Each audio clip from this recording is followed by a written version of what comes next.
Welcome, everyone, to our new books roundtable for Testosterone and Unauthorized Biography. I'm Arden Hagley. I'm a Medical Humanities Fellow at the Society of Fellows and Hammonds Center for the Humanities, and I'm the coordinator of the Explorations in the Medical Humanities series here at Columbia University. I'm thrilled to host this high-octane panel tonight and look forward to a rich conversation. So before I introduce our speakers, I just want to say a quick few words about our format. We're all in a Zoom meeting, so bear in mind that everyone is visible to everyone else. We've muted the attendants, and we ask that you please remain muted during the presentations and that you turn your camera off. But we ask that you turn your camera back on for Q&A, which will help us have a sense of who's with us and also have a more engaging conversation. We're looking forward to hearing you actively participate in discussion. So when it comes to be time for Q&A, we offer two venues for this. One is the chat box and the other is the raise hand option. You can digitally raise your hand and I'll call on your name. You can find the raise hand option if you click participants in the toolbar on Zoom. And alternatively, you can direct questions to me in the chat box and I'll bring them up during the discussion. So this will follow presentations by each of our speakers. And we plan for tonight to last until about 7:30. So, official words of welcome. Tonight we're gathered virtually to celebrate Testosterone and Unauthorized Biography, which is co-authored by Rebecca Jordan-Young and Katrina Karkazis. And the book was recently published by Harvard University Press. We'll be hearing responses from Evelyn Hammonds and Paisley Curra, who I will introduce a little bit later in the evening. And while I will let the authors give the real introduction to the book, I'll just say now that Testosterone, the book, revolutionizes our understanding of a hormone so familiar that it goes by a single initial, T. The book radically unsettles the received wisdom about T in 6 domains: female reproduction, aggression, risk-taking, power, sports, and parenting. And it shows that stories about T don't just seem to naturalize gender differences, but also class and racial distinctions. This tremendously exciting project was supported by the National Science Foundation and the Brochet Foundation, as well as a Guggenheim Fellowship and an American Council of Learned Societies Collaborative Research Fellowship. So congratulations. As we celebrate the launch of this field-changing book tonight, we're grateful for the support of the Society of Fellows and Hammonds Center for the Humanities, the School of Journalism at Columbia, the Medicine, Literature, and Society program, Women's Gender and Sexuality Studies at Barnard College, and the Institute for Research on Women, Gender, and Sexuality at Columbia. So now I'm delighted to introduce the authors of Testosterone, who will begin by giving us a preliminary into the writing of their book. Rebecca Jordan-Young is Associate Professor of Women's Gender and Sexuality Studies at Barnard College. She is an interdisciplinary feminist scientist and science studies scholar whose work explores the reciprocal relations between science and the social hierarchies of gender, sexuality, class, and race. She is a core member of the International Neurogenderings Network, where she collaborates with colleagues in fields as diverse as cognitive and developmental neuroscience, cultural anthropology, political science, history, and sociology. Testosterone is Professor Jordan-Young's second book. Her first book, Brainstorm: The Flaws in the Science of Sex Differences, which came out with Harvard in 2010, was the first systematic analysis to interrogate the idea that early hormone exposures hardwire sex differences into the brain. She found that the research overall doesn't support the idea that human brains are organized for gender and sexuality by early hormone exposures. Brainstorm won a Distinguished Book Award from the Association for Women in Psychology, and it has been translated into French. Jordan-Young's publications appear in neuroscience, public health, medical, social science, and feminist journals, and in popular outlets like the New York Times, The Guardian, and Discover magazine. Katrina Karkazis, the co-author of Testosterone, is an anthropologist and bioethicist. She is a visiting professor in the Department of Women's Gender and Sexuality Studies at Emory University and a senior research fellow with the Global Health Justice Partnership at Yale University. As a cultural anthropologist, she works at the intersection of science and technology studies, theories of gender and race, social studies of medicine, and bioethics. Her research and teaching examine and challenge scientific and medical beliefs about gender, sexuality, and the body. Testosterone is also Professor Karkazis' second book, and it stems from her earlier research, including her work on sex testing and sport regulations that ban women athletes with naturally high testosterone. Her first book is Fixing Sex, Intersex, Medical Authority, and Lived Experience, which came out with Duke in 2008. That book examines controversies over treatment for people with intersex traits. Karkazis' writing has appeared in Science, the American Journal of Bioethics, BMJ, and Feminist Formations, as well as in the New York Times, The Guardian, Wired, and the New York Review of Books.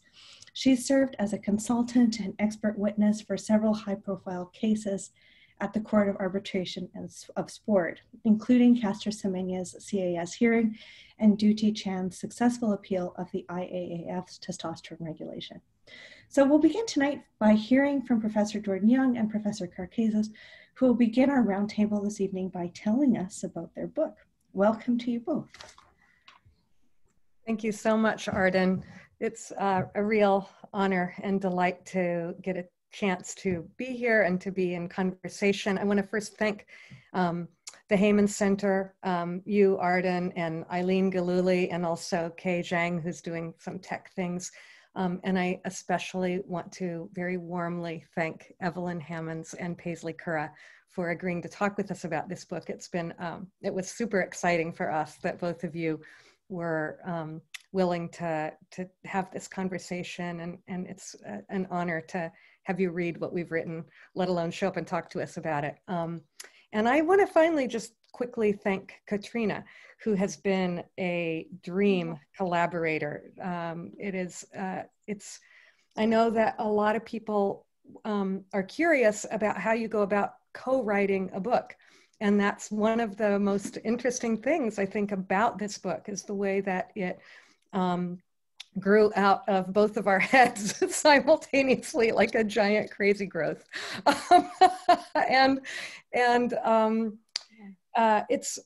It certainly is challenging co-writing with somebody, but it was also often thrilling and almost all the time, not all the time, but so often really fun. And so I just want to say that before jumping in. Love you, Beck. I love you too, Katrina. Miss you. I want to say, I think, use my little bit of time to talk about why we wrote this book and what we were trying to do that is a little bit different from the many other great books about hormones that are out there, and all the fantastic books on sex, gender, and science. I'll say that, you know, in particular, that we've been so influenced by so many of those books, and you see them all the way through. We try to make it transparent in the book, how much we're drawing on the amazing work that's come before us. But one of the things that is quite obvious to anybody who has done either any critical reflection on gender or has applied that to science is that testosterone is really heavily burdened with gender, with the structures and history of gender and the gender as a power structure. Testosterone, Katrina will talk, I think, a lot more directly about this, but I mean, it's used as a synecdoche for masculinity all the time, and manliness. And yet, so it takes on, it's very interesting the way that, in the same way that testosterone, the molecule, has this very sort of two-dimensional narrative that doesn't live up to the actual capacities of this chemical, of this molecule. It's fascinating how that mirrors the flattening dynamics of gender narratives and gender structures. And so that's one really interesting thing. The multiplicity of testosterone is something that lends this molecule to being a really powerful lens for thinking about how gender structures work, for thinking about the relationship between science and culture, between bodies and social structures, and between different interacting social hierarchies, in particular gender, race, and class. And so what was really exciting to us was to find domains where there was a lot of work on testosterone, where it was so clear how the gendering of this molecule always simultaneously depended on having implicit or explicit classing and racing of gender and sexuality that was going on at the same time. Testosterone does a huge amount of heavy lifting in our cultural narratives of gender. And so by pressing on some of these most powerful and familiar points of the story that, or the stories, many stories that circulate about what testosterone does, it just was really fascinating to see how that helped for us to see how layered and sedimented stories that often obscure the multiple dynamics that go into making dominant gender narratives are working together. So that was really, really fun. And also, I just want to say a few things about the molecule that make it so fun to read about and think about. I think it allowed us to read a lot of greatly dynamic and varied science. It forced us to read across many different scientific fields in order to do this book.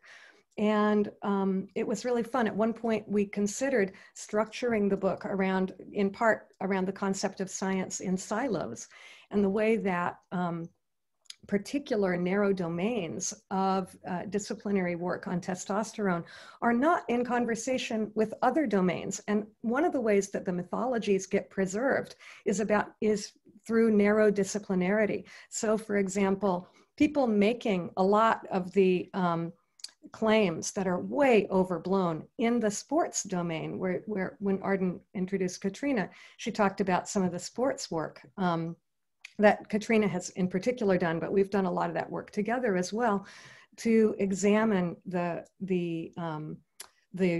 exclusion of women whose own bodies produce high levels of testosterone from competing as women in elite sports. And the way in which the people who wrote those rules and who defend those rules narrate what the science of testosterone is incredibly selective and narrow, and in fact doesn't even pull on a great deal of the literature in sports physiology. So it was just fascinating. Certainly doesn't pull on some of the clinical literatures. It's on one narrow clinical literature and one narrow part of the sports physiology literature.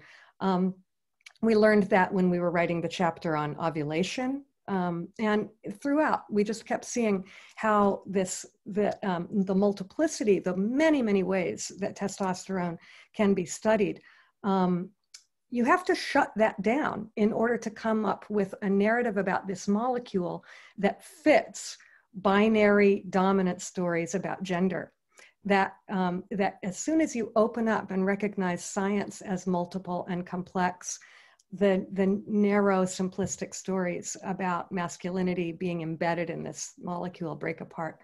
And I'll also, I think I'm very close, or maybe even over time. I just want to, I guess in closing, I'll say that when we started this book, I would probably have said testosterone doesn't do nearly as much as people think that testosterone does. And testosterone gets burdened with way too much credit for all kinds of things in the world. And now, while I would say testosterone is heavily burdened, I come at the idea of it doing too much from exactly the other direction. And I say that, in fact, testosterone does so much more than what the narrow binary story of masculinity embedded in this molecule can allow. That what it does is force away all of this evidence that's been gathered that can't support that narrative. It's very hard to keep your focus on it. It's hard to remember it, to hold it up through time. And so in fact, and if we just think about the body, testosterone affects, you know, practically every tissue in the body. We have receptors everywhere, and it's never just working in narrow, predictable ways. So the more we worked, the more delighted and fascinated I got by the physiology, and by thinking that this was, you know, just a really useful inflection point for examining all the things I'm interested in. So thanks for coming to hear about it. I love that you delight in the physiology, because that relieves me a little bit of having to delight in the same way. So we have many points of overlap, and then our divergences, which I think is what makes our collaboration so wonderful and strong. So thank you for the lovely introduction, Beck, because there's no one else that I could imagine a decade of work with, and however many pages our book is. And it's been one of the highlights of my life. So, okay. So interestingly enough, Beck and I spoke this morning about what we each wanted to emphasize. And as per usual, despite talking about different things, we've come to the same place. So there might be a little bit of overlap, but part of what I think Beck came up with our fantastic title, which I continue to love and revel in. And part of what we're really thinking about here is approaching this character named testosterone that is at once a precise molecule, that's material, that is in bodies, that does things in bodies, that can be measured via different media like urine, blood, saliva, but that is also a cultural figure that, as Beck said, does a lot of heavy lifting in society for other kinds of stories that we tell ourselves. And so in the book, I think we're trying to do two things simultaneously, and hopefully somewhat successfully, which is to talk about the cultural work of this hormone and the science that is based on looking at testosterone and its effects, mostly behaviorally, I think, in the book, but not all. Some physiological things we explore as well. But also a critique of the distorted and contradictory T science. So not always distorted, but that kind of multiplicity that Beck is talking about, where the kinds of findings in one field may not even be known to another, may not even be translatable. And to sort of, an idea that came really early on was this idea that once you start to look closer and closer at testosterone, it explodes into 1,000 pieces. And that we can't just say that we're talking about one thing that we talk about when we're talking about testosterone.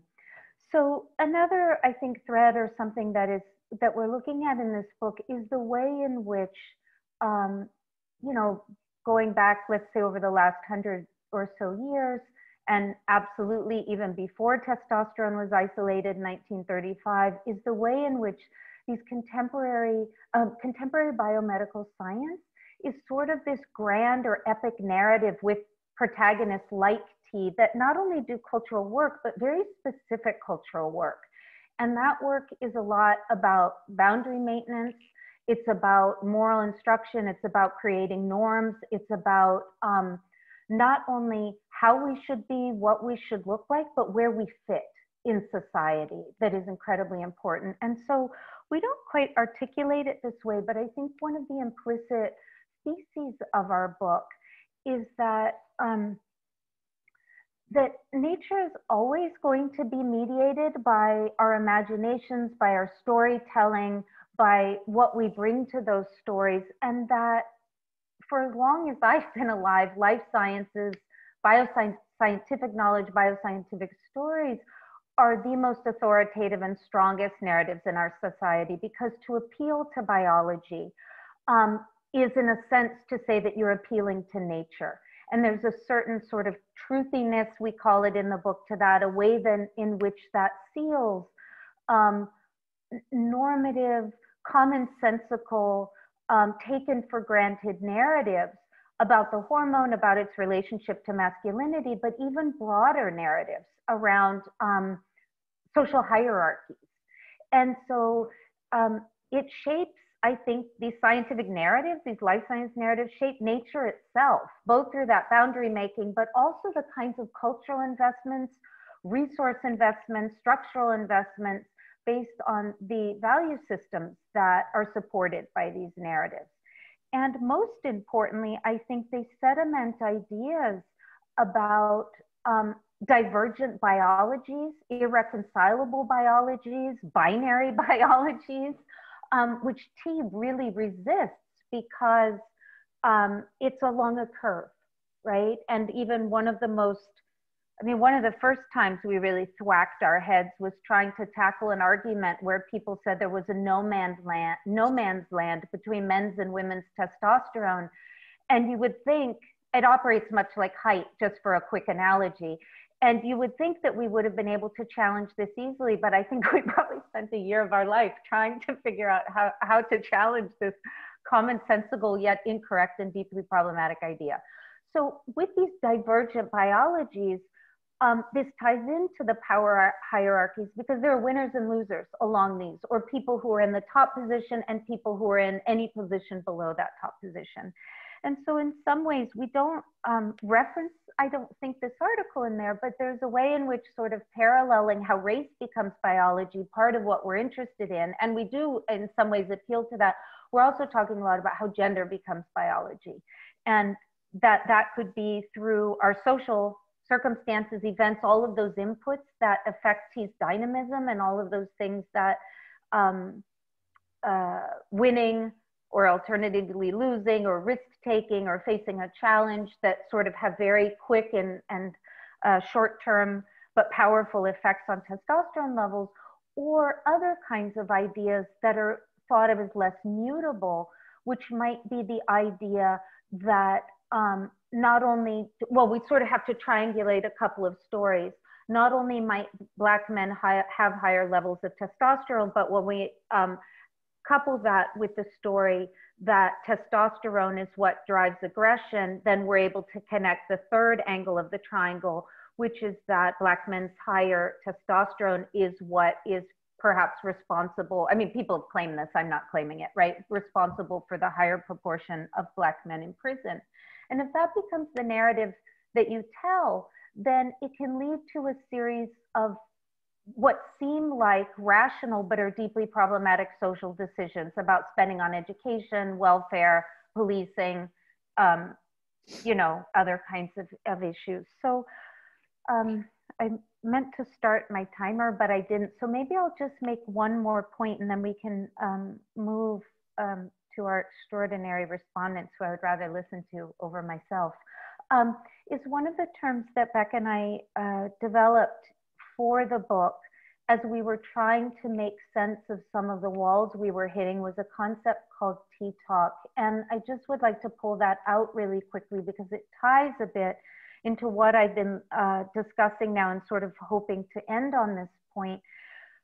Part of what we were trying to really ask ourselves is it possible to actually say what T does? Can we actually separate what it does from what we want it to do, what we think it does, aspirations about what it might do, or alternatively, villainous kinds of claims about what we don't want it to do?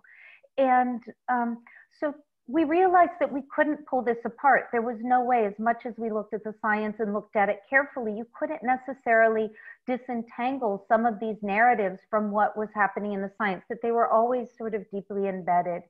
And so T-talk essentially is our way of talking about what we said was a web of direct claims and indirect associations that circulate around testosterone, both as a specific molecule, but also as a potent cultural symbol of masculinity. And that it weaves folklore into science and science into folklore.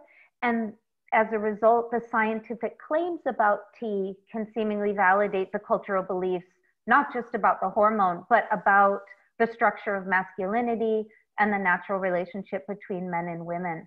So it, you know, in some ways can sound a little bit pointy-headed and ridiculous sometimes. We've certainly been laughed at maybe that, probably even directly, about demanding evidence for particular claims about testosterone. But that's precisely why we called it the unauthorized biography, that everyone feels that they know what testosterone does in the absence of any presentation of evidence or knowledge of what the evidence says. And that's precisely why we wanted to write this book, was to pull out some of these now century-long standing ideas that end up doing real harm in the world. Maybe we'll talk about this later via the sport regulations. That harm people and specific people, and that if we could provide one more narrative to sort of, perhaps in its broadest scope, get curious about T again and decouple it from this sort of gender ideology that it's bound by, that we could maybe learn, in the way that Beck said, all of the amazing things it does and how diverse and involved it is in so many physiological systems. So thank you. Thank you both so much for introducing your book in such an both intimate and dynamic way. It was a pleasure hearing from sort of two sides on the same project. We'll now hear from two voices in the field of gender and science, Professor Evelyn Hammonds and Professor Paisley Curra, who will tell us about the impact of this book on the wider field, while also raising some questions for our authors. And so it's my pleasure to introduce them together now, and then we'll hear from each of them. Evelyn Hammonds is the chair of the Department of the History of Science at Harvard University, where she holds appointments as the Barbara Gutman Rosencrantz Professor of the History of Science and Professor of African and African American Studies. Professor Hammonds is the author of Childhood's Deadly Scourge, The Campaign to Control Diphtheria in New York City, 1880 to 1930. You must be thinking aloud a lot of parallels at our own moment. And you're also the co-editor of Gender and Scientific Authority. She's published articles on the history of disease, race, and science, African American feminism, African American women, and the epidemic of HIV/AIDS, and analyses of gender and race in science and medicine. Professor Hammonds' current work focuses on the intersection of scientific, medical, and socio-political concepts of race in the United States. She's completing two books, The Logic of Difference, A History of Race in Science and Medicine in the United States, 1850 to 1990, and the co-edited MIT Reader on Race and Gender in Science. Professor Hammonds has received numerous accolades, among which include visiting scholar at the Max Planck Institute in Berlin and the fellow at the Institute for Advanced Study in Princeton. So we're delighted to have you with us. Paisley Curra is a professor of political science and women's and gender studies at Brooklyn College and the Graduate Center of the City University of New York. With Susan Stryker, he's a founding editor of TSQ, Transgender Studies Quarterly, the flagship journal of transgender studies.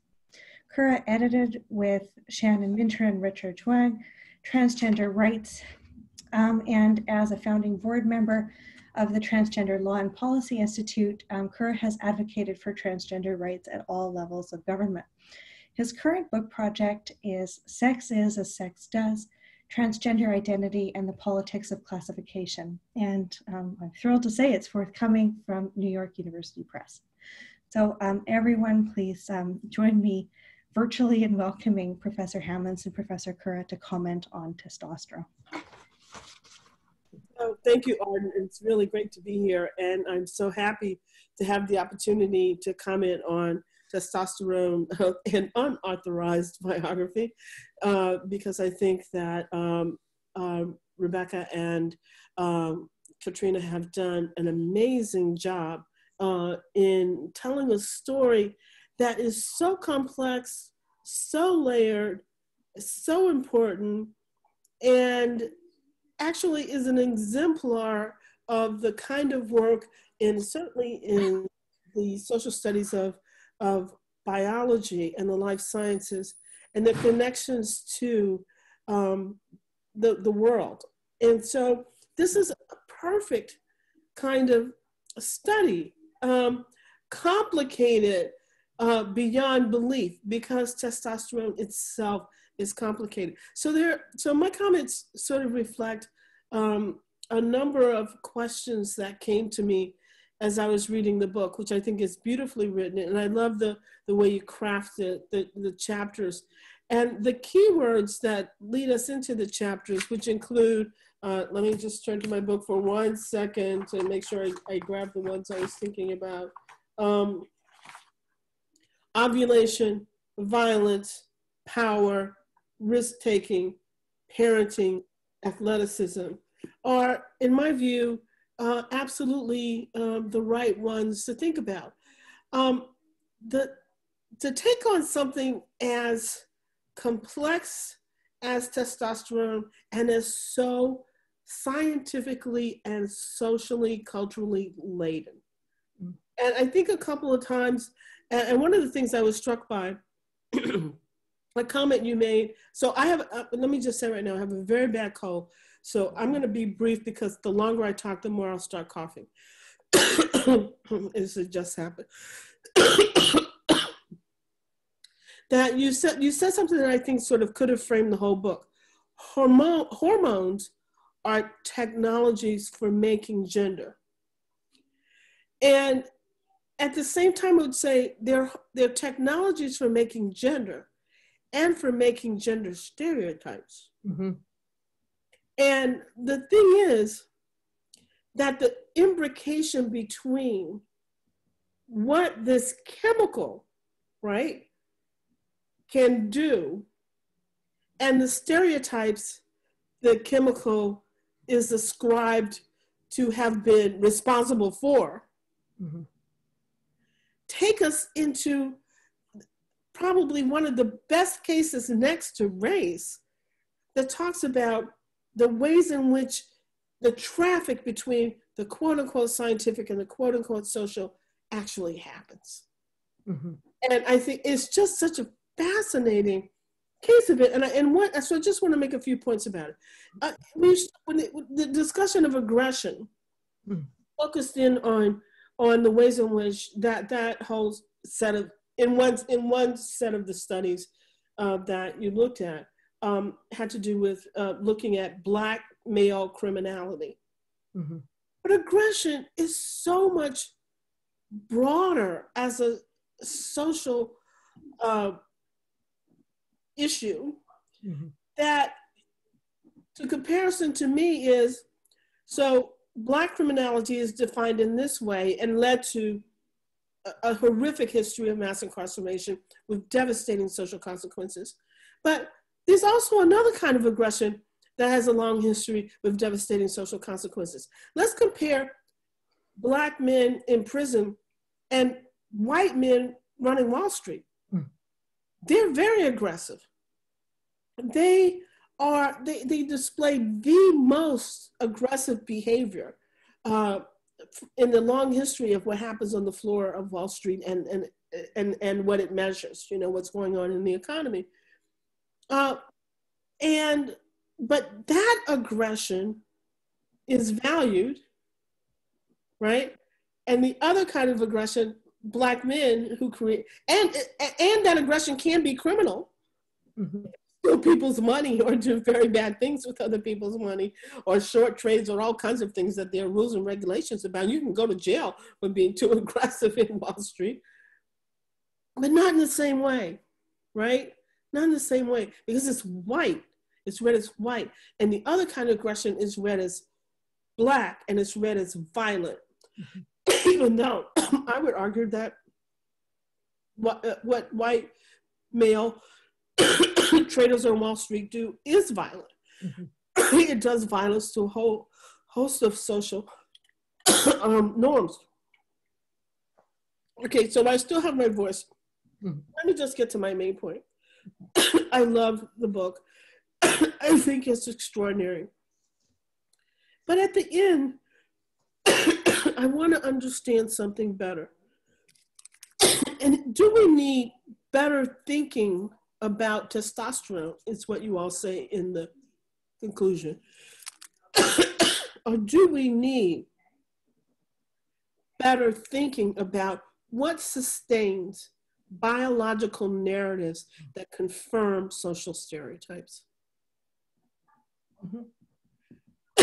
This is what sustains this long history of testosterone and its powerful effects, however measured.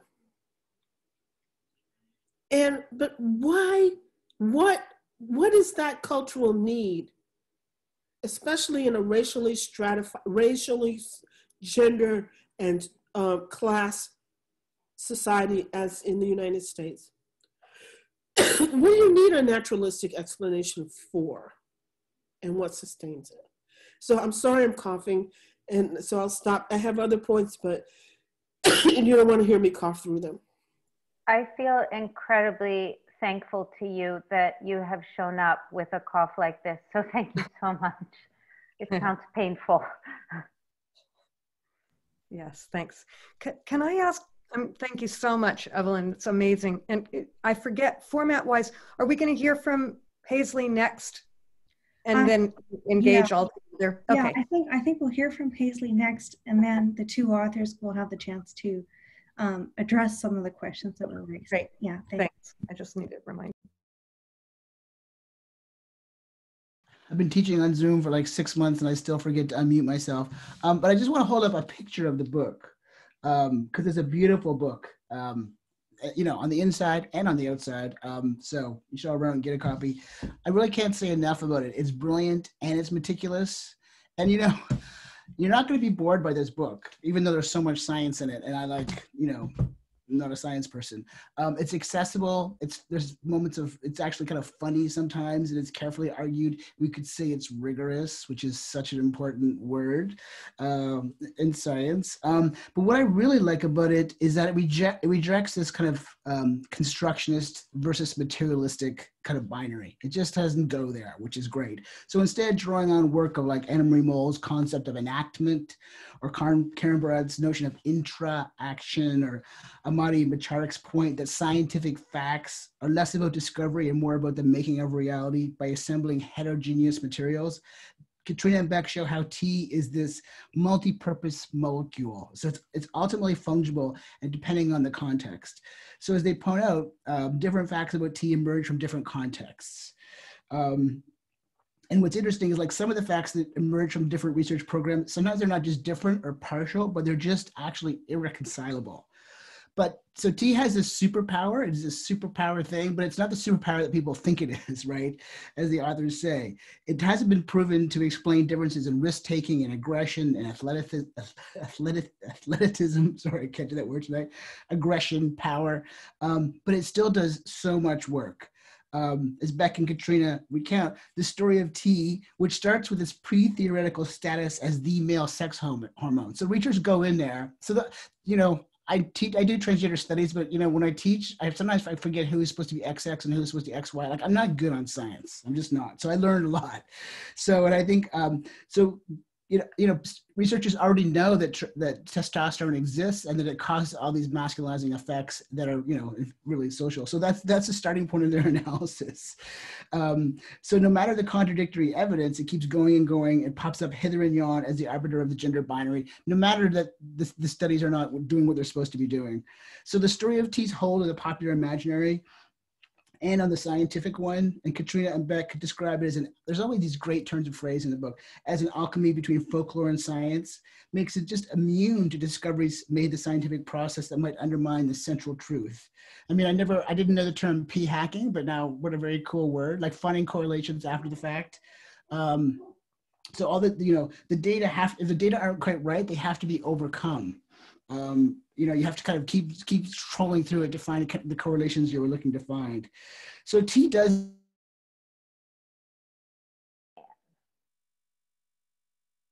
Tea does, and I was thinking, I was thinking about like, I'm always kind of thinking about how this kind of relates to transgender studies, and I was thinking about Ben Singer's concept of the transgender sublime, which is that there's this moment of transgender confusion where people come face to face with embodiments and identities that upset gendered ways of thinking, that perception becomes overwhelmed, and familiar ways of feeling are unsettled, and people kind of lose their ability to think because they're so gender confused.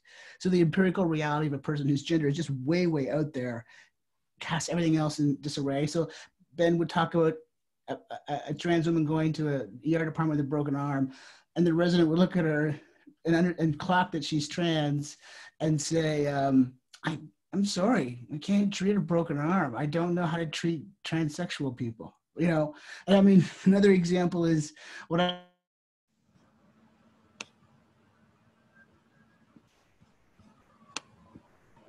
Paisley, you know, yeah. Paisley, can you maybe turn off your video for a second? Because I think you're cutting out a little bit.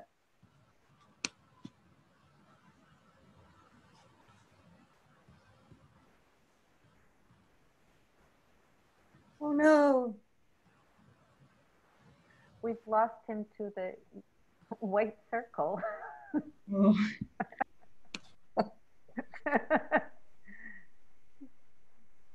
Hopefully he'll Oh, disconnect and connect. Yeah, exactly. Between your background and his circle.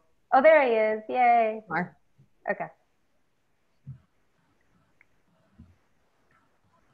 Unmute.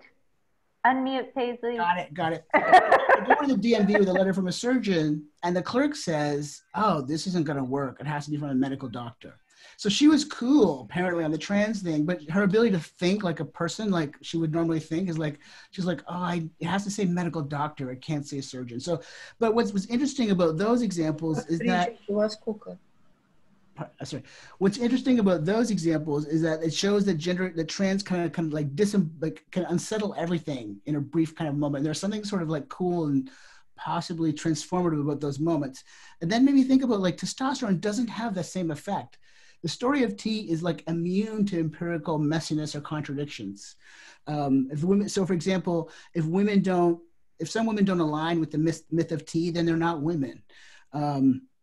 So there's no kind of exploding, unmooring the ways of thinking or letting loose all we think we know. It's just people in denial. So for example, the case that struck me the most was, you know, they're doing these tests about women in naturally high levels of T, and they decide to exclude women with naturally high levels of T from the pool of women who are going to be their athleticism is going to be correlated with their testosterone. So like at the very outset, they don't count as women, so they don't count to be included. So it's sort of like immune to like logic and evidence, because the answer is already known in advance. The T is the male hormone, and masculinity includes all these things, including athleticism. And one anecdote that really struck me is, you know, there's no proof that T makes any difference in the 1,500 meter and the 1 mile race. And so they asked Sebastian Coe, who's president of this IAAF, they say, so are you going to include those in those nasty T regulations? Or so are you going to take he said, can you leave the high T women, you know, with the ability to run those races? And he just says, no. Like, doesn't matter what the evidence is, doesn't matter what the status of these women are. It's just like, no. It's just like, and those, of course, were his distances. But the thing, these moments of vertigo that embodiments of gender crossing used to bring about are less and less common. And I think people have more ease with trans people in many contexts with non-binary people. And I think when we get around talking about sports, there might be something to think about here. But testosterone's hold over gender doesn't seem to have weakened that much. So we know that testosterone is not a thing. It's not a property. It's a molecule that it doesn't cause aggression all by itself or risk taking the bankruptcy of Lehman Brothers. So T can't do all it's promised to do, but it accomplishes so much, as Beck said in her introductory remarks. It does a lot more than the masculinization frame allows. And there's this nice quote: "It's a shape-shifting, moving social molecule that serves as a dense transfer point for the micro operations of biology and social relations of power, not just gender hierarchies, but especially it comes through in hierarchies of race and class, because testosterone is put to use in very different contexts to come up with, you know, to reinforce these hierarchies." So reading the book, I was struck by how Beck and Katrina's work on testosterone resonates a little bit with my work on sex. Of course, that's what we all do. We see how your work resonates with mine. But what I do is I look at how sex is defined in law and policy in the United States. And I was drawn to this research because I was drawn to the contradictions. Like, why is someone a M at the Bureau of, for the purposes of their birth certificate, but an F for the purposes of marriage? Like, well, how can you be an M and an F and be the same person? And trans advocates, you know, will go and talk to officials and saying, this is contradictory, it's irrational, gender should really be gender identity, it shouldn't be genitals, or this is not the right definition.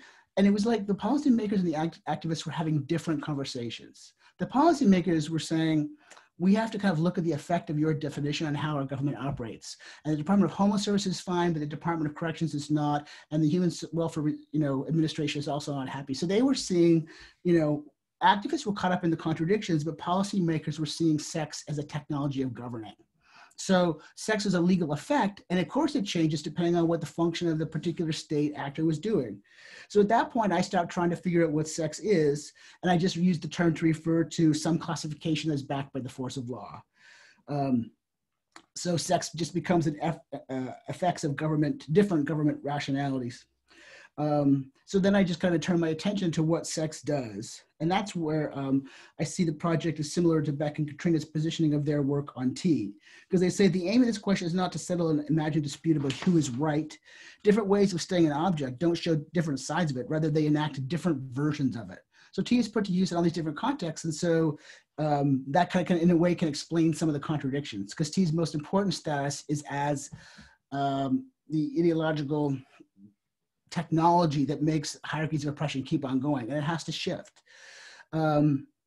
So I think of sex as what Foucault called a transactional reality. I think, he talked about like civil society and manners and sexuality are transactional realities. And I think if we can, in this sense, we can see testosterone as also being a transactional reality. And so what I saw in my work on sex is like, there is the real interesting, different governing rationalities. Like it makes sense to let trans people change their identity documents because the state, likes to keep track of who is traveling over its space. And it's good to have people have ID that matches their appearance. But when it comes to marriage and property rights, sex was actually kind of cast as like something that had to be assigned, as assigned at birth, because the existence of transgender spouses who are married or parents, it kind of messes up the whole fiction of marriage and the family as a biological unit. So with T, there is a there, but we can't touch it, we can't see it. It does exist, but it's a molecule, but it comes into being through all these other interactions with all these other moments and processes and biological processes and environmental processes. So T's very fungibility makes me see it as a transactional reality. Okay, so another point I want to just think about was the two T's of testosterone and trans men. So there's not too much about exogenous T in the book, but there's some, and it's an interesting discussion. And Katrina and Beck to talk about exogenous T as a technology that can be reliably used to hack gender. But does it hack power? Insofar as people can gain power by being read as more masculine, this shifts who has power, but it doesn't change the power system. So they talk about Thomas McBee's book, who talked about how testosterone took hold and reshaped his body and had certain effects. One of those effects included the unearned presumption of his competence. And Kristen Schilt's work on transitioning people in the workplace as people would transition the workplace, and trans men, all other things being equal, would gain authority and power, even as they were known to have been assigned female at birth. And there's a couple of characters that show up a couple of times in the book. One is Griffin Hansberry, and the other is Paul Preciado. And I was afraid that they were drawing a distinction between the transsexual with false consciousness of gender and then the gender disruptor, because it would be easy to depict the Hansberry as mainstream, as buying into the myth of T, as recapitulating sex hormone ideology, and depict Paul Preciado, who studied with Derrida, who could be cooler than that, right? How to depict Paul Preciado as revolutionary, as hacking gender, as disrupting sex hormone ideology. It would have been easy to see them kind of celebrating Paul Preciado as the hero for hacking T, using T to hack gender, where T is this precision technology with the potential to elicit and legitimate new arrangements between the categories of masculine and femininity. Like, that's where I totally thought this was going. Having spent my academic life reading queer theory and trans theory, I thought, I know where this is going. It's like, he's going to be the hero, and the regular old trans guy is going to be the false consciousness guy. But they don't go there. They don't do that because of the integrity of their analysis. They say, that's great, that's a fantasy, because we also can't say what T does. We can't say there's a predictable chain of reactions that's going to produce this precision technology that's going to disrupt gender. So that was like a real moment of integrity that you don't always see. Sometimes, when we're all writing, I shouldn't universalize, but sometimes you just go with the point because it's going to be theoretically popular, but they didn't do that. So they kind of, you could see them constructing these two trans men characters as both using tea but for different projects and maybe experiencing some of the same effects. And I just want to end with thinking about sports, and I don't really know the answer to this, but it's so fascinating to me. Were trans women and women with trans women and women with naturally high T, like, are we beginning to see a little bit of a divergence? You know, we have a federal judge in Idaho who's appointed by President Trump.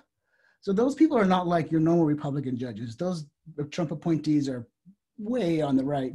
But this judge recently struck down Idaho's law banning trans girls and women from women's sports. So it's a pretty positive decision.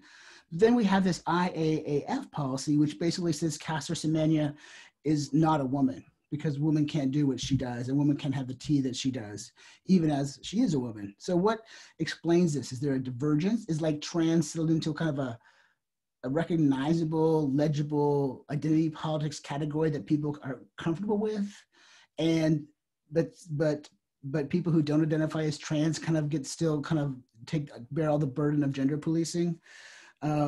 Anyways, those are just some questions I have about the book. But it's a fabulous book, and I actually enjoyed reading it. Which, to be honest, I didn't think I would because it's so sciencey. But it's a great read in itself. So thank you.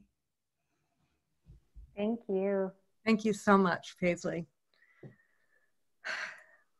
Should we just jump in? Yeah, feel free to take some time to respond. And then when you're ready, just let me know and we'll open up to general Q&A.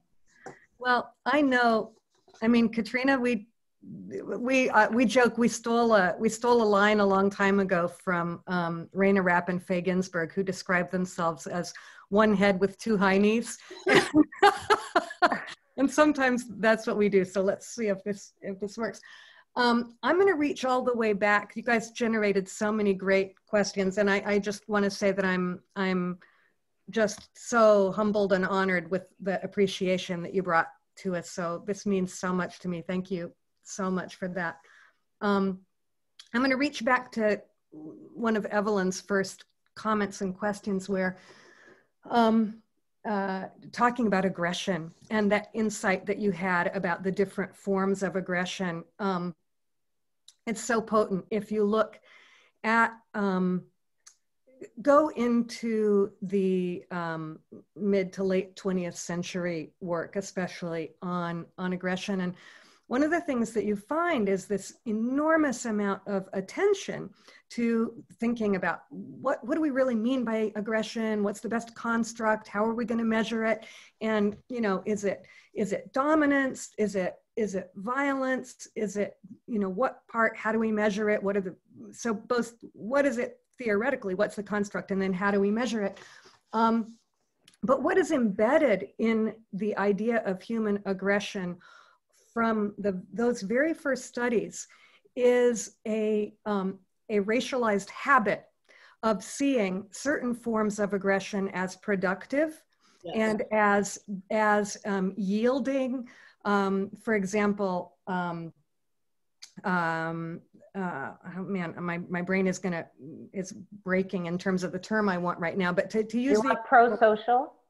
No, well, pro-social would work, but I'm not even talking pro-social. For example, a lot of the Wall Street aggression that Evelyn pointed to is not considered to be pro-social aggression, but it's considered to be adaptive. It's considered to bring a male reproductive advantage, for example, right?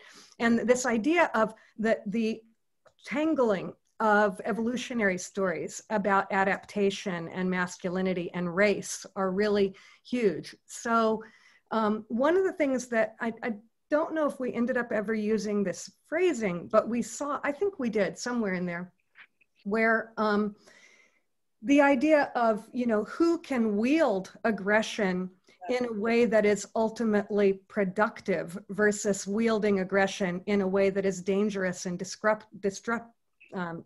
not just disruptive, but destructive and must be disciplined. It really separates this racialized figure of the criminal versus the ideal leader. And over again, like if you look at the risk-taking chapter, if in a lot of that literature, traders are described as aggressive. This kind of aggressive risk-taking is precisely the thing that's supposed to make them, you know, ultimately the most successful bond traders or captains of industry and so on. And the way in which, I mean, one thing we noticed, and this is in part due to a couple of fantastic graduate research assistants we had working with us. I don't think either of them is here on the call, but I want to shout out to Liz Carlin and Brandon Kramer, who worked with us and did great stuff. And one of the things that we started noticing and started compiling this is that the way that study samples were constructed helped to constantly reiterate and reconstruct this notion that when aggression is about crime, about interpersonal violence, about behavioral problems, then that's when it's about people of color, primarily African-American men and women and girls, children, little children with supposed behavioral problems in school, and, you know, antisocial behavior and so on. When it's about the kinds of aggression that are considered to be useful in establishing a dominance hierarchy instead of, you know, challenging a functioning social structure, that those samples are always white. They're overwhelmingly, generally exclusively white. They're exclusively middle and upper class, and overwhelmingly, but not always, male. Recently, they've been introducing women into those samples. But so the racialization— Masculinity completely. Sorry? Tied to notions of masculinity. Tied to masculinity completely. But one of the things that's interesting, you know, female masculinity, where are you, Jack? That the notion that testosterone is a substance that can allow even women to get a little piece of masculinity is something, that's what we start getting to in the end when we start talking about what do we imagine that we can do with testosterone, and what does testosterone and the fantasy of precision give us in this moment when there are certain kinds of configurations shifting. I'll say one more thing about, just take that to what Paisley said, and then I'll hand it over to you, Katrina. I was so curious what you were going to say about, about those two examples. And I'm really happy that you saw that move and appreciated it. It's something that we really struggled with trying to figure out how to do. I want to just clarify one thing about how I would say what it was, what I see going on with Preciado's work that makes it not just something I would want to elevate to gender hero. And that is, it's not that testosterone, it's not that there aren't certain things that you could predict. Like, you can predict out of a set of possible changes in a body, for example, some of the things that testosterone might stimulate, especially if you know a little bit more about context. But what, in particular, the way in which testosterone gets associated with libido and erotic power in Preciado actually reinstantiates the idea that libido and erotic power are themselves masculinity. And there is a really unquestioned linkage between T, the molecule, and cultural forms of masculinity that I think undermines a lot of the revolutionary potential in what Preciado is doing. I appreciate a lot of what's going on in that book. There's a lot of brilliant stuff, but that ultimately left me really frustrated. So Katrina, let me stop talking a minute. Now it's sort of getting layered, because some of the things that I'm thinking about are now in response to your responses to Evelyn and Paisley. So it's sort of where to zero in and amplify. But you had actually written down, I had written down rather, some of the things that you spoke about. And I think it's worth, maybe I want to pull it out even just one more time with the idea that we talked about this, but we didn't do sort of a fine interweaving juxtaposition in a way that, had we arranged the chapters differently, we might have done this, which was to think about who's sampled to answer which kinds of research questions. And so building, and so I like the fact, Beck, that you brought together the aggression chapter with the risk-taking chapter, because those two need to come together and be read against each other to understand something about the racialization of masculinity. And that risk-taking adds another dimension around the gendering of masculinity, in the sense, and building on Cordelia Fine's work, but we sort of take our risk-taking in another direction from where she was, in order to think about what is the actual construct and that people are trying to connect T to. And so in both cases, in aggression, the aggression chapter, you know, there's a lot of fine level detail of, is it violence? Is it criminality? Is it being arrested? Is it a juvenile delinquent record? Like, what is it exactly? How is this getting read?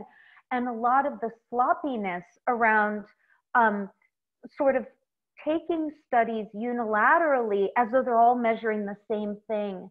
And that in both of those chapters, what we try to do is sort of pull the rug out from under to show that what is being measured is actually quite different. And that there is a way that you could just as easily measure risk-taking among different groups, but it wouldn't make sense to researchers because the constructs don't work, right? And so, you know, walking down the street at night is incredibly risky for women in particular places, right? But that's not generally thought of as a risky activity. And there are ways in which, you know, in risk-taking, part of what we talk about is, again, thinking about sampling, is the way that so much of these sort of studies about risk-taking are these business-oriented, resource, capitalist kinds of frames, where they're studying students in business schools or traders or people like that. So they're convenience samples that, but they're not studying risk-taking other than around financial risk. And so that's part of, you know, what we're looking a lot is the dominance of financial risk in the construction of risk-taking. I'm just sort of pulling, it's like a little buffet, and like, what other things would I like to pull out? One thing I want to pull out, maybe to come back to what, something that you mentioned, I think, Paisley, is that well, Beck and I had, it's like our favorite top 10 terms. Another one that I was really pleased with was something that we called opportunistic epistemology. And I'm thinking about that in the context of our earlier conversations around testosterone in sport, because at first, you know, Beck and I sort of get bashed here and there as being anti-science. And I think for anybody who's read the book, I hope it would be clear that we're not anti-science. We're interested in holding science to its own aspiration of what it, you know, what it would like to be. And so at first, when we started to hear these conflicting narratives about what testosterone does to and for the female athlete, we thought it was a case of science in silos, that there were primarily sports researchers in testosterone, and then there were primarily clinical endocrinologists who think about testosterone in bodies first, and then testosterone in women very differently, where it's pathologized quite significantly in the clinical context, and in lesser ways, I would say, in sport. And we couldn't reconcile these different knowledges that we were being told, you know, so, I mean, it was just so polar. I mean, even the most basic thing that I've already mentioned, which do the levels overlap or not? And so, you know, sort of approaching this judiciously and sort of open-minded, we began to dig more deeply. And finally, through a couple of iterations of these regulations, what we figured out is that it was the opportunistic crafting, proffering, conjuring of particular kinds of knowledge that did two things. One, it segmented a piece of knowledge in order to make a particular claim, but then it also distorted, right? Or was untruthful about that. And then what you finally end up seeing is that actually you almost don't need the science at all in the case that you brought up, Paisley, where there's a particular event where there's no correlation between the testosterone level and someone's performance in that event, and nevertheless they decide to include it as a restricted event. And so there's the way in which the science itself is crafted in order to reach the particular policy or political outcome that certain groups have in mind. I don't know, Arden, at what point do we open up? Should we pause and see if there are questions, or come back to Evelyn and Paisley? Well, I have already received one question through the chat. We can turn to general Q&A, and then I'm sure, strands of the conversation will keep coming back. So if this is a good moment, why don't we do that? Thank you both for wonderful responses. So just to everyone, please don't be shy. Please turn on your video cameras if you'd like to ask a question, although stay muted until you're ready to speak. And you can raise your hand in the participants menu, or you can write to me in the chat box of the Zoom console. So the first question that I got is about sport, and actually it really picks up on where the conversation just left off. And the question is from Olga. Could it be suggested to divide sport not just into two gender groups, but into several groups differentiated by testosterone or other hormone levels, just to make it fair for everyone?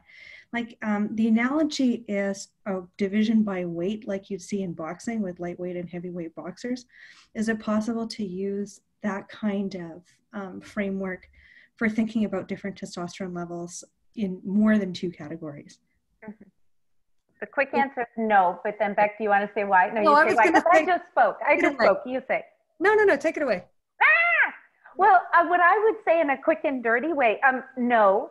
And the reason is that, and that's sort of the problem with the interpretation, or even the presentation of the science and the interpretation of it, is that there's no clear, consistent relationship between someone's testosterone levels and their athletic performance. And what people do, I think, in part, perhaps because of conflation with doping, which is not what we're talking about, is they tend to assume, and by people I mean policymakers, I actually in some ways also mean scientists at times, assume a kind of dose-response relationship where even if someone isn't doping, the presumption is if you have this much more, you will do this much better. But indeed, even the policymakers' own studies, so in other words, these are studies that is the best that they can possibly present in order to support their case at the court, so they're about as loaded as they're going to be, had inverse relationships, right? Where it was not people with the highest testosterone who did better, but rather people in the lower T groups who did better. And this was consistent across the entire population that they looked at, men and women. So it's not, because T is not the single most important determinant of athleticism, it doesn't make sense to create categories along that line. Beck, do you want to add anything? Yeah, so actually, this is exactly what I was talking about at the beginning when I said T does too much to fit into this binary male-female narrative. Athleticism isn't just one thing. It's not only related to one function of bodies. There's no such thing as, one person who's the greatest athlete. In fact, even though sports nerds like to talk like that and make those arguments, but, there are so many different dimensions of bodily capacity that go into athleticism, into different kinds of competitions. And testosterone affects lots of those, but affects them in different ways.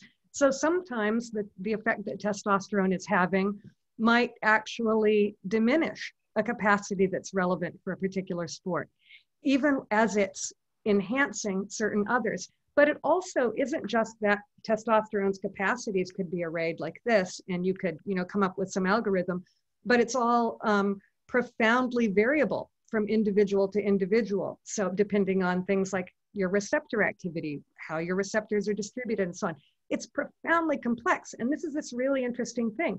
We have this very important molecule set against this pre-existing story that cannot make room for the kinds of activities there. And so like Katrina said, often you do science to say this was scientific, but the science is not actually related to the conclusions that get drawn from that. yeah, it's extraordinary to me. It's fascinating the way in which the idea of science keeps getting dragged up with people who will not actually look at the evidence.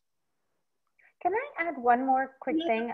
Oh no, Evelyn, you go. Yeah. Another part of it though, it's the way in which the appeal to the science is for a single answer, right, rather than an acknowledgement of human variation. Right. Yes.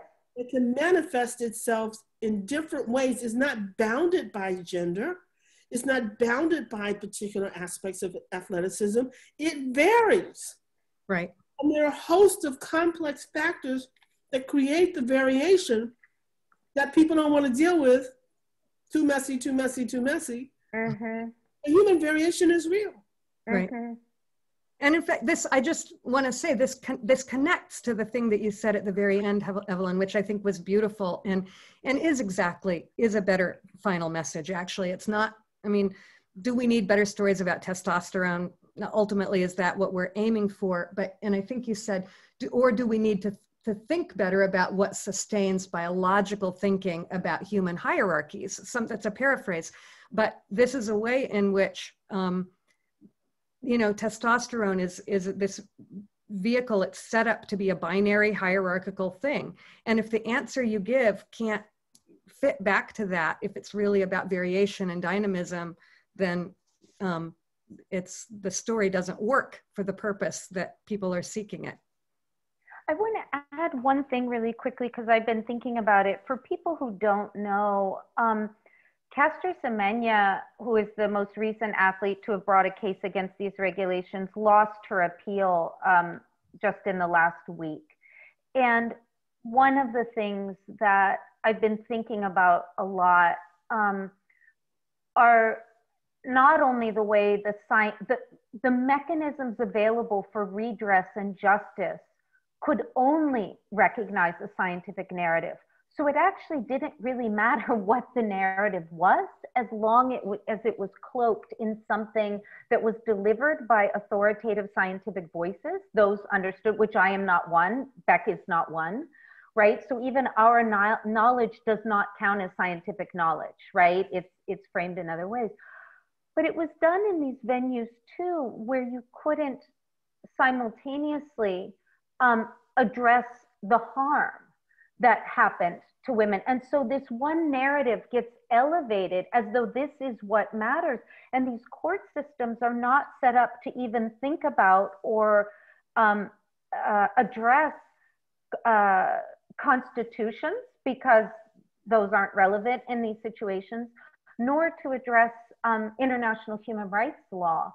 And so as I was thinking about it, the discrimination is not just against women, it's actually also against women's narratives about their own harm and the way that kind of epistemic injustice happens through these particular structures. So this is some of its power, I think, in trying to challenge these narratives and the harm that they do. Thank you. That's extremely interesting. I'd like to just invite audience members to submit more questions or to raise hands.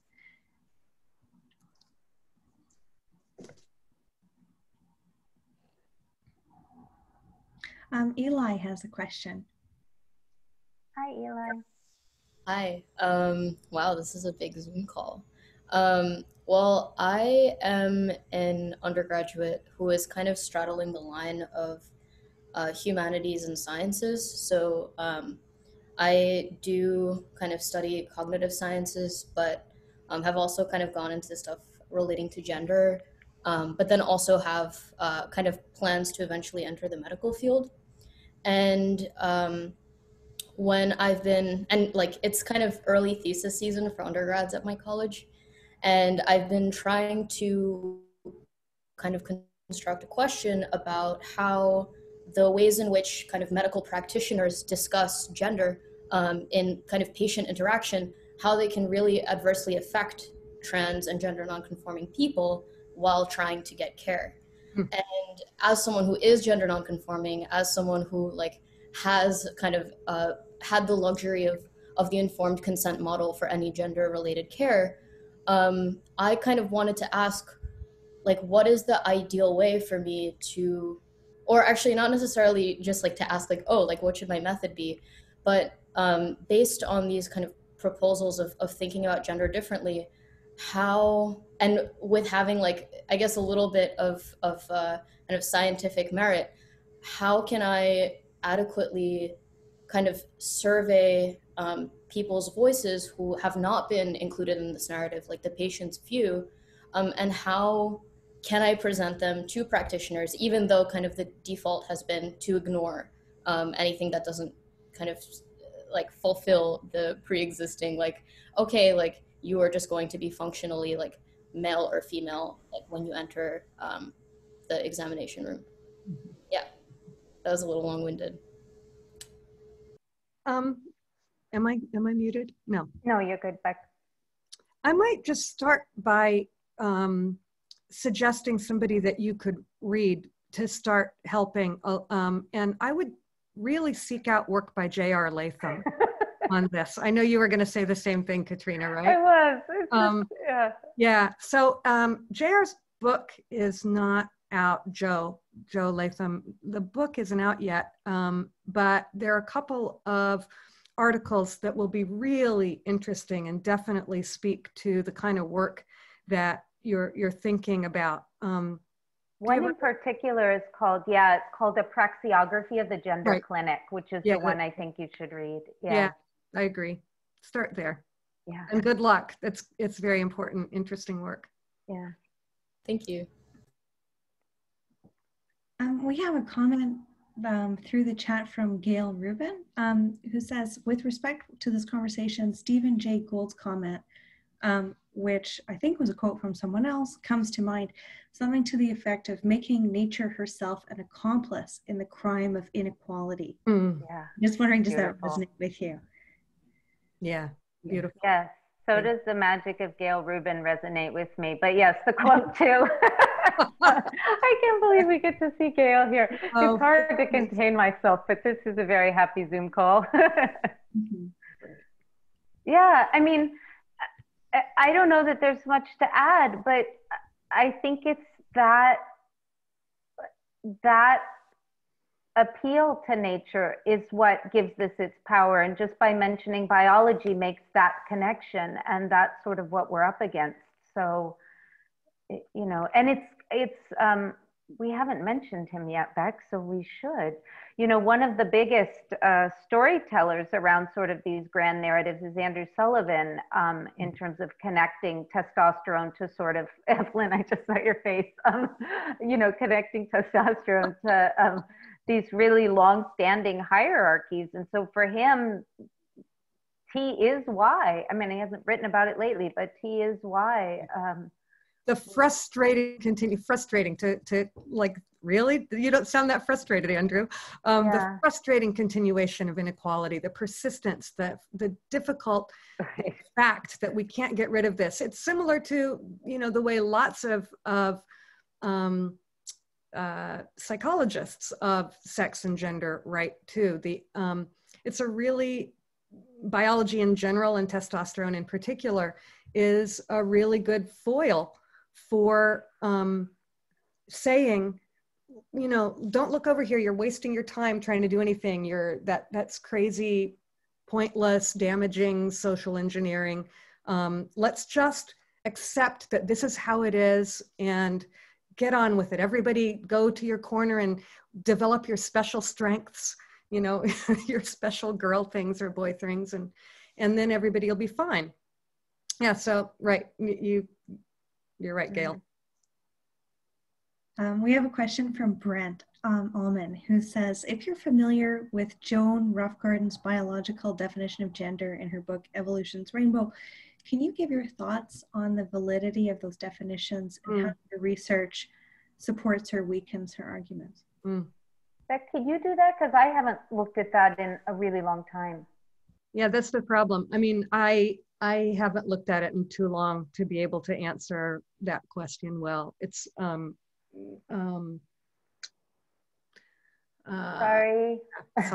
I can't.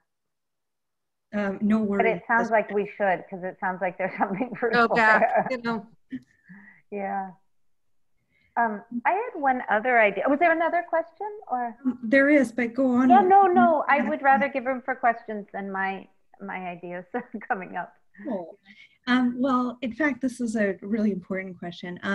T has become an important step in a transgender male's transition from female to male. And so how does that significance relate to the research about T? And this question is from Lisa. Good question. Where to start with that? Can you read that one more time, just Right. so I make sure I understand? Sure. T has become an important step in a transgender man's transition from female to male. So how does that significance relate to the research about T? Okay. You want me to start, Beck? Sure. I mean, one thing that I would say is it's only, don't hold me to this, but it's only in the last several years that the NIH has decided that this is an important area of research where there should be money related. And one of the things that Beck and I didn't do with the book, because I think it would have blossomed into twice its size, was to talk about taking T. And that in the end, as that section started to blossom, was really important because part of what we were trying to do was theorize something about taking testosterone that didn't start with natural kinds or social categories. And we wanted to think about the taking of testosterone that talked, for example, about a body's history with the hormone, right? What has the body known at various times, and then how much are you increasing it? And so as Beck said before, you know, you increase testosterone levels to a certain amount and some particular changes could be predictable. But as we've said in other venues, it's not a buffet where you say, as a dear friend of mine has said, you know, I'd like the muscle, but, you know, I also want to keep my hair. And right, you don't get to make those kinds of choices. But part of the problem is that people were left in a really precarious and problematic position of trying to adapt these studies that began with social categories, right? And sort of what happens when men with low T take T? What happens when women take T, you know, perhaps for certain treatments around breast cancer or something else? What happens when, or, you know, any number of other things. And you can't directly translate those findings, in part because the categories don't map on, but we don't know enough about the biologies to begin to sort of make particular kinds of sense in this really complex dynamic framework that Beck painted out in the beginning. You would need to know and understand something about that. And so I think it's incredibly important, because if someone is taking T and we understand that there can be cardiovascular risk, we need to understand what that is for people so that they have some awareness of what the risk is and also how they should be monitored going forward to mitigate. Do you want to add anything, Beck? Yeah, you've done a beautiful job with that answer. So I don't know that there's that much to add, but I guess I'll say one of the interesting things about the effects that testosterone has is that some of the effects that are the most predictable and are in fact the things that we read off of the surface of bodies for the very signs of gender. So facial hair, easier development of skeletal muscles, balding, and that we can hear. So changes in vocalization, right? But testosterone is active at all these other levels, as Katrina talked about, and it's not active necessarily in a clearly linear way where what you read on the surface gives you really fantastic information about what's going on with somebody's heart or how the T is going to affect something like the T interval or their, you know, cholesterol processing or whatever else is going on there. But the difficulty, the fact that testosterone at certain levels beyond what your own body is used to producing does in fact create predictable surface effects, makes it really, really difficult to do placebo-controlled research on tea with most folks who are born women who've been, or people, I should say, with people who've gone developmentally through a long stage of having relatively low levels of testosterone. If you then try to do placebo-controlled research with much higher levels in a group like that, it's almost impossible, because very quickly people are going to see, everybody's going to know in general, you know, there'll be some difference around the edges, but there's going to be a big group difference, and you can't blind it. And why that's so complicated is something Katrina spoke about before, that we've written, that taking tea is aspirational. People do not take testosterone in the same way that they take, you know, an antibiotic to fix something temporary and shift back to a stasis. People take testosterone as part of a process of transforming bodies, or of reaching towards, in general, the way it's been constructed and is dispensed. It's about reaching for traits of the body, and sometimes people take it thinking they're going to reach for traits of the mind that are coded as masculine. And this is where what Katrina also said about, can we separate what testosterone does from what we want it to do, becomes triply difficult. So we have all these different layers. And I would say that we have to actually figure out a better way to come to terms with the multiplicity of testosterone in order to do due diligence and do the kind of medical research that people deserve and need, who really do want to engage in body transformation projects around testosterone. So there's more work to be done to understand, you know, the whole long-term meaning of that. But also, I think I'll just close by saying that we ask, one of the reasons we didn't actually go here, I think it's worth saying, with spending a lot more time on the book in matters of trans people's relationships to tea, is that we think trans people are tasked, they're overburdened with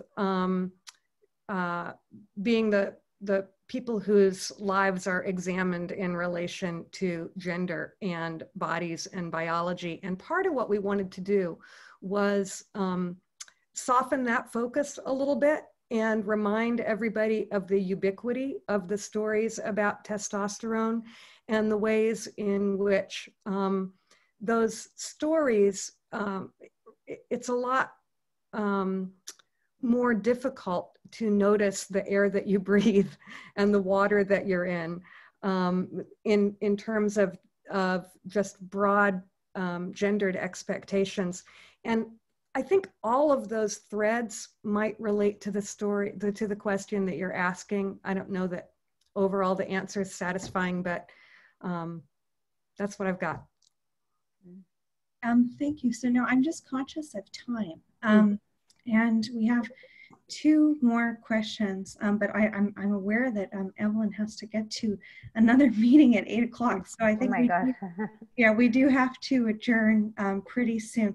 Perhaps the best thing to do is, if you have a question, if you can type it into the chat box, and then I can pass it on to the authors after this call. Does that make sense from the point of view, Beck and Katrina, if you want to receive any questions, that might work well. Okay, so in that case, it's time for us to adjourn this evening. And many thanks to all of you for joining us to celebrate the launch of Testosterone. I only wish we could have been in person, but it was thrilling to be with you in this format too. Thank you once more to the 4 speakers tonight: Rebecca Jordan-Young, Katrina Karkazis, Evelyn Hammonds, and Paisley Curra.